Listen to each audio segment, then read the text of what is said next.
Welcome back. Obama इंतज़ामिया ने हाल ही में ऐलान किया है कि अल्जाइमर्स की बीमारी पर मज़ीद तहकीक और इसके नए इलाज दरियाफ्त करने के लिए $50 मिलियन की रकम मुख्तस की जाएगी। ये रकम एक ऐसे वक्त में मुख्तस की गई है जब अल्जाइमर्स के मर्ज़ के बारे में लोगों की मालूमात बढ़ रही हैं, जो दुनिया भर में लाखों उम्र रसीदा अफराद की यादाश्त और आसाब पर असरअंदाज हो रहा है। Specifically then, how has your memory and thinking been going over the past? Doctor Ron Peterson एक माहिर आसाब हैं जिन्होंने अमेरिकी सदर रोनाल्ड रेगन में अल्जाइमर्स के मर्ज की तशखीस की थी और इसके बाद इस मर्ज पर तहकीक भी शुरू की। अमेरिकी सदर रोनाल्ड रेगन 10 साल तक इस मर्ज से लड़ने के बाद 93 वर्ष की उम्र में साल 2004 में इंतकाल कर गए थे। अल्जाइमर्स एक ऐसा मर्ज है जो ज़ईफ अफराद की यादाश्त और आसाब पर असरअंदाज होता है। डॉक्टर पीटरसन कहते हैं कि गुज़िश्ता एक दिहाई में अल्जाइमर्स के मर्ज के बारे में तहकीक में तेजी देखी गई है। खास तौर पर पिछले 5 साल में इस हवाले से ज्यादा नताइज सामने आए हैं।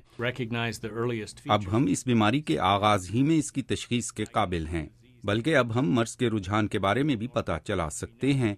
हमें ऐसे डॉक्टरों की जरूरत है जो कुछ करके दिखाना चाहते हैं। डॉक्टर पीटरसन इस मर्ज की बायोकेमिकल वजूहात और इसकी जल्द तशखीस जैसी कामयाबियों के बारे में बात करते हैं, जिससे मरीजों का इलाज बेहतर तरीके से किया जा सकता है। लेकिन उनका कहना है कि मरीजों की जिंदगियों को बेहतर बनाने के लिए हमें इलाज के मजीद पायदार तरीकों की जरूरत है। अभी हमारे पास इस मर्ज की अलामात के इलाज के लिए दवाएं मौजूद हैं, लेकिन इनका मुकम्मल तौर पर कोई इलाज नहीं है। ओबामा इंतजामिया की तरफ से मिलने वाली $50 मिलियन की रकम इस ज़िम्न में मददगार साबित होगी। Doctor Francis Colin national institute of health के डायरेक्टर हैं। उनका कहना है कि इस रकम से अल्जाइमर्स का मुकम्मल इलाज ढूंढने में मदद मिलेगी।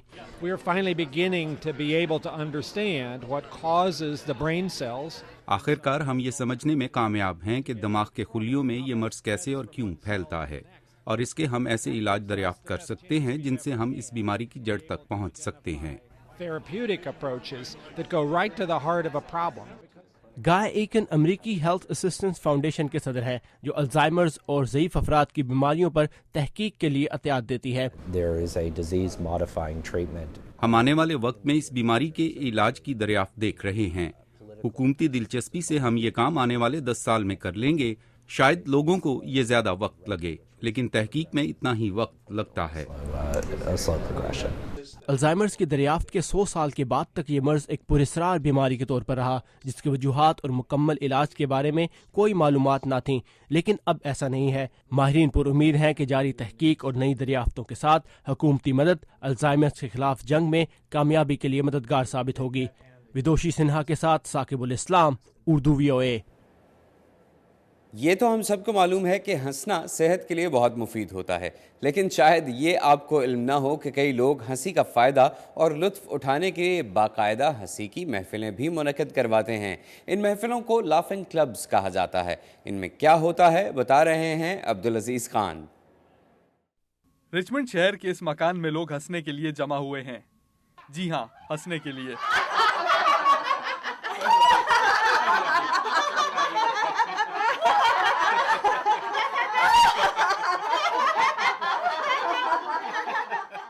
विश्वार भारकर पेशे के तौर पर इंजीनियर हैं, मगर अपने घर में एक लाफिंग क्लब चलाते हैं।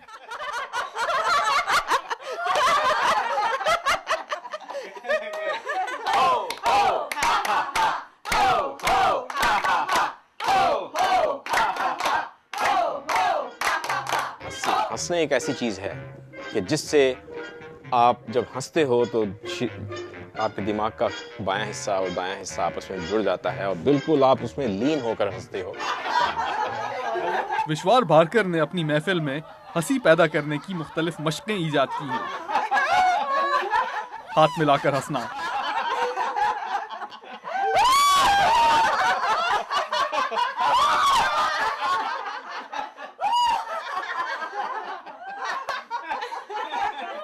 सलाम कर कर हंसना,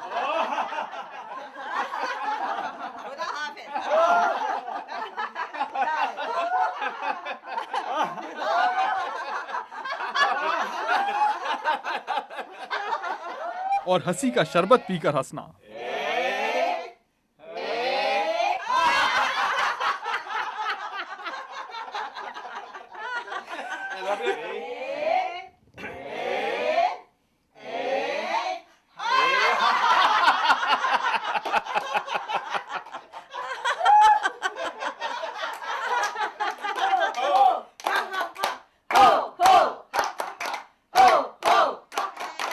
पे हम ये नहीं देख रहे भाई आप ठीक हंस रहे हो या किस तरह हंस रहे हो, हंस रहे हो, क्योंकि इसको हम बोलते हैं नॉन परफेक्शनिस्टिक, मतलब आप हंसिए।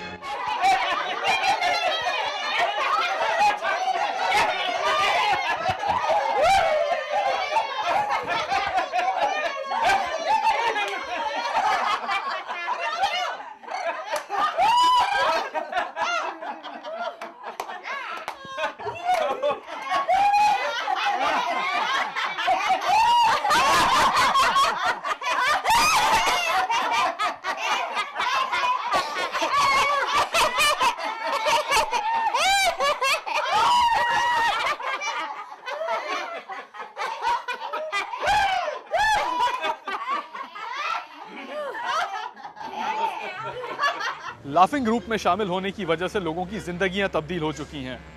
और सबसे मज़े की बात यह है कि लाफिंग ग्रुप को तश्कील देना कोई इतना मुश्किल काम नहीं है। इसके लिए सिर्फ एक कमरा चाहिए और उसके अंदर बहुत सारे लोग जो हंसने के लिए तैयार हों। अब्दुल अजीज खान, उर्दू वीओ, वाशिंगटन। मुझे तलाश है उन दोस्तों की, हमारे अंदर वो पाकिस्तानी जज्बा ये खुद से है, उन असातिज़ा की और उन वालिदैन की जो बड़ी खूबसूरती से ये नौजवान नस्ल को पूरी लगन के साथ आने वाले कल के लिए तैयार कर रहे हैं। मतलब हालात ऐसे हो गए कि वो बच्चे जो हैं अब वो उस सने बुलूगत को तो पहुंच गए हैं, लेकिन वो जिम्मेदारी अपनी महसूस नहीं कर पा रहे।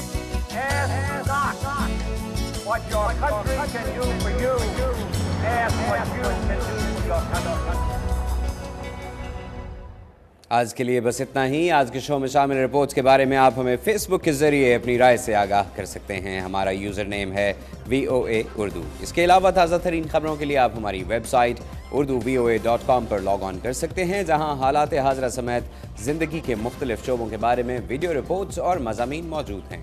अब हमें इजाज़त दीजिए। अल्लाह हाफ़िज़।